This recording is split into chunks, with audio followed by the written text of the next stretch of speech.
Hi guys! What's up? What's up you? Busy si Madiskarte guys. Tayo ay nagki-create ng something made and recycled. Giging ano to ni Kulot.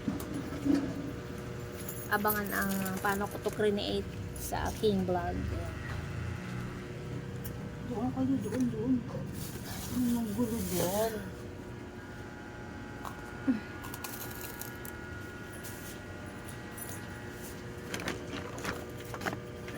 Busy kaya pasensya sa mga hindi pa ko masupport ngayon guys. Busy tayo, mga siguro 1 week ko tong gawin, no? 1 week. Madaming process, so gusto ko lang magpasalamat sa mga lagi nagsusupport kay Madiscarding Nanay. Ayan guys, so diskartehan natin ang damit ni Kulot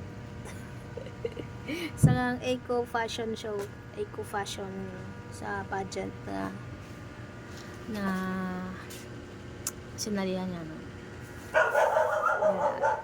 Ano lang to, pa-hapyaw lang na vlog. Abangan kung paano na pabonggahin itong gown na ito, made in recycled materials. Ang akin ay sako lang ang ating ginamit, at saka mga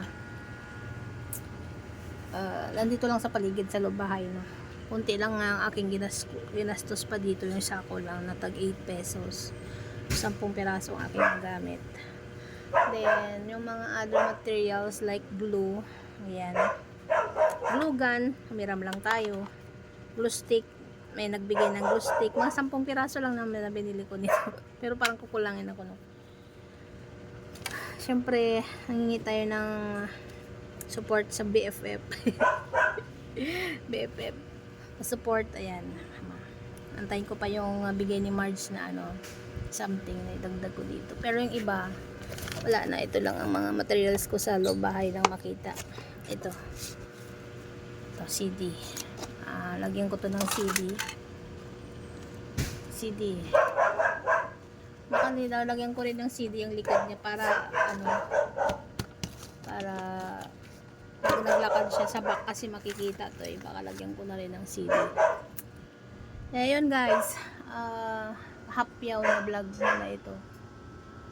Thanks for watching.